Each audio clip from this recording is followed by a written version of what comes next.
नाशिकचे प्रबोधिनी विद्या मंदिर म्हणजे जिव्हाळ्याचा नाजूक कोपरा. इथं आल्यानंतर भावभावनांचा कल्लोळ उसळल्याशिवाय राहत नाही. माणसाचं माणूसपण इथं जागृत होऊन तो नकळत इथल्या दिव्यांग बालकांच्या हृदयाशी जोडला जातो. तर मानसिक दिव्यांग मुलांच्या पालकांसाठी संस्थेनं पालक सभेचं आयोजन केलं होतं.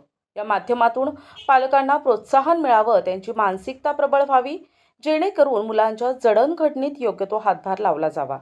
या पार्श्वभूमीवर प्रसिद्ध कवयित्री तथा वनस्पतीशास्त्र तज्ज्ञ डॉक्टर शोभा सातभाई यांच्या प्रेरणादायी व्याख्यानाचं आयोजन केलं होतं. वसुंधरा दिनाचा योग साधून आयोजित या कार्यक्रमास संस्थेचे उपाध्यक्ष डॉक्टर दिलीप भगत, शलाका पंडित शोभा बिल्हाडे, मुख्याध्यापक भगवान डांबरे, पल्लवी जयवंत, श्रीमती लगदे यादव आदी उपस्थित होते. प्रारंभी संस्थेच्या वतीनं डॉक्टर शोभा सातभाई यांचा सत्कार करण्यात आला. त्यानंतर मूळच्या निसर्ग आणि पर्यावरण प्रेमी असलेल्या डॉक्टर शोभा सातभाई यांनी जीवन सुंदर आहे या विषयावर पालकांशी सहज आणि सोप्या भाषेत संवाद साधला. पण त्याचं नाव नसतं, नाव नंतर ठेवतो बाळाचं, परंतु तो जेव्हा मरतो म्हणजे हे जग सोडून जातो तेव्हा त्याला मात्र श्वास नसतो पण नाव असतं. तर हे श्वास आणि नाव यातील जे अंतर असतं त्यालाच आयुष्य म्हणतात. श्वास आणि नाव यातील जे अंतर असतं त्याला आयुष्य म्हणतात. आणि या आयुष्याला कसं जगायचं हे आपण ठरवायचं असतं. हे आयुष्य किती जगलो याला महत्व नाहीये. हे आयुष्य तुम्ही अगदी 90-120 वयापर्यंत जगणार याला महत्व नाहीये. तुम्ही आयुष्य थोडं जगा, पण कसं जगा? आनंदात जगा, दुसऱ्यांनाही काहीतरी देऊन जगा.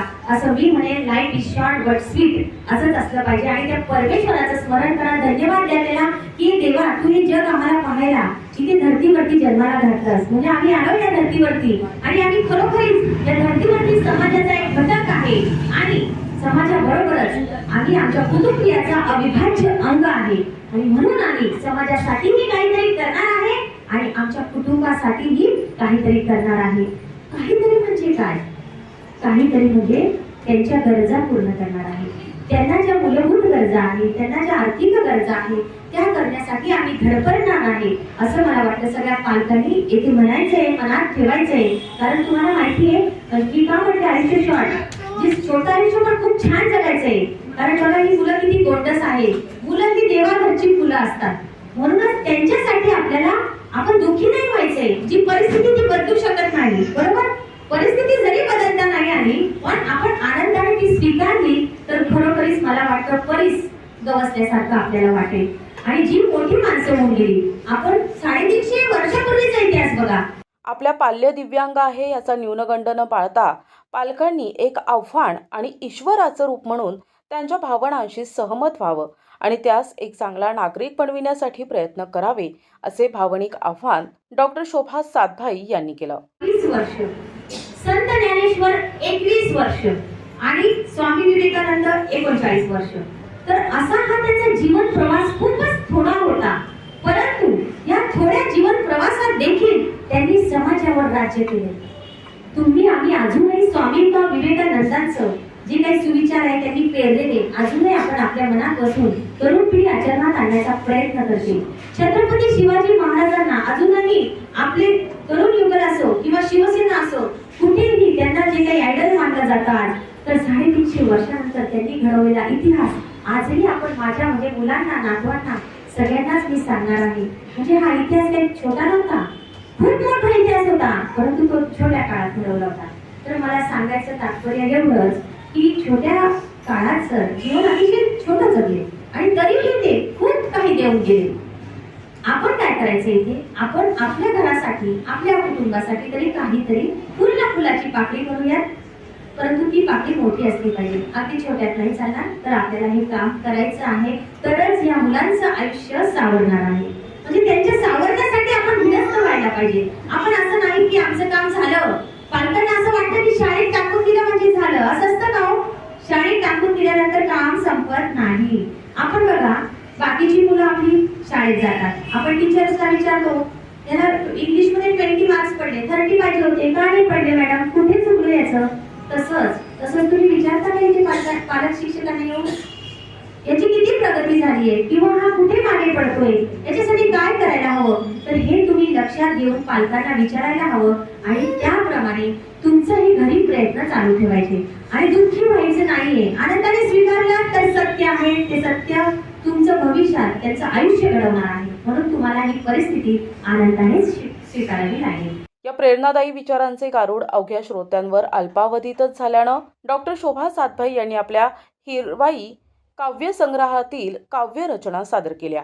असतं थोडं सोसायचं असतं, थोडंसं सोसायचं असतं, डोळे मिटून आपण कधी हसायचं असतं. थोडंसं सोसायचं असतं, डोळे मिटून आपण थोडंसं हसायचं असतं. सुख आणि दुःखाला हळूच झेलायचं असतं. सुख आणि दुःखाला हळूच झेलायचं असतं. दुःख कवट टाळून सुख पेरायचं असतं. सुख पेरायचं असतं. कधी विसरून स्वतःला, कधी विसरून स्वतःला साऱ्यात मिसळायचं असतं. कधी विसरून स्वतःला साऱ्यात मिसळायचं असतं. आणि आयुष्याचं पान मग अलगदपणे, आयुष्याचं पान मग अलगदपणे या साऱ्यांसमोर उलगडायचं असतं. या साऱ्यांसमोर उलगडायचं असतं. कारण आयुष्य हे असंच असतं. आयुष्य हे असंच असतं. बघा, प्रत्येकाच्या जीवनात दुःखाचे अनेक प्रसंग येतात, पण त्यावर मात करताना आपली इच्छाशक्ती प्रबळ ठेवल्यास मनातील इस्पित सहज साध्य होते.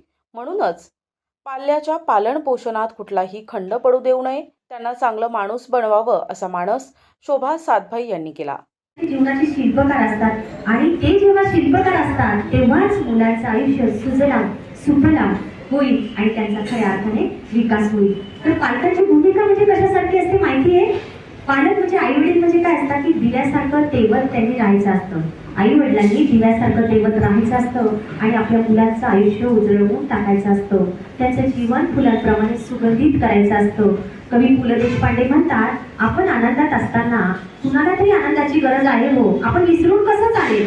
तर ज्याला आनंदाची गरज आहे ती गरज त्याची पूर्ण करा आणि लक्षात ठेवा, आई कोण असते माहिती आहे?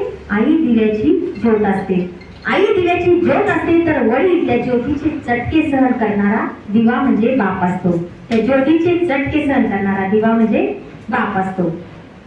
पृथ्वीपेक्षा श्रेष्ठ आई असते. ही एवढी अवघी मोठी पृथ्वी आहे ना, तिच्यापेक्षा ही श्रेष्ठ आई असते. कारण देवाने मुलांचे प्रॉब्लेम सॉल्व्ह करण्यासाठी, म्हणजे मुलांच्या अडचणी दूर करण्यासाठी देव म्हणाला, मला घरोघरी जाता येत नाही, म्हणून मी तुझ्यासाठी आई निर्माण केली आहे. आणि म्हणूनच ही आई पृथ्वीपेक्षा सुद्धा श्रेष्ठ आहे. आणि वडील कोण आहे माहितीये? स्वर्गापेक्षा उंच. आपण गेल्यानंतर आपण म्हणतो ना स्वर्गात जाणार, तर तो जो स्वर्ग आहे तो किती मोठा आहे हा कोणी पाहिला नाहीये. परंतु त्या स्वर्गापेक्षा देखील वडील हा उंच आहे आणि पृथ्वीपेक्षा आई ही श्रेष्ठ आहे. आई घराचं मांगल्य आहे. आई सगळं कुटुंब सांभाळते, सगळ्या गोष्टी तिच्या पोटात ठेवते, मनात ठेवते. अशी ही महान आई, हिच्यासाठी पाल्य काय आहे हो? ती चुटकीसरशी त्याला मोठं करेल, बरोबर की नाही? म्हणून आई घराचं मांगल्य आहे तर वडील या घराचं अस्तित्व आहे. कारण वडील रात्रंदिवस कष्ट करून त्या घरासाठी वेळ देतो.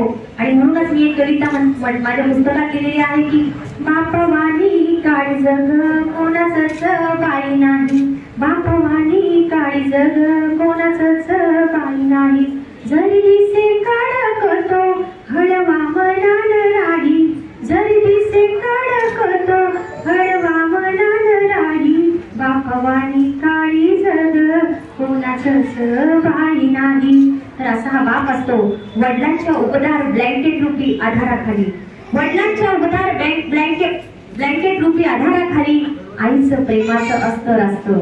म्हणजे त्या ब्लँकेटला देखील प्रेमाचं अस्तर आईचंच असावं लागतं. तेव्हाच त्या मुलाला आई वडिलांची ऊब मिळते, आई वडिलांची खुशी मिळते. आणि त्या खुशीत मुलगा किंवा मुलगी ते पाल्य प्रसन्नतेने वाढत असतं. जसं ते मातीतून अंकुरलेलं बीज आहे ना, ते ऊन सावली पाऊस यांच्या छत्रछायेखाली वाढत असतं, तसंच आई वडिलांच्या या उदार ब्लँकेट खाली आपलं मूल वाढत असतं. आणि म्हणूनच या मुलाच्या वाढीसाठी आपण सदैव प्रयत्नशील राहायचे. व्याख्यानाच्या अंतिम चरणात शोभा सातभाई यांनी प्रश्नमंजुषा उपक्रमातून पालकांना प्रश्न विचारले.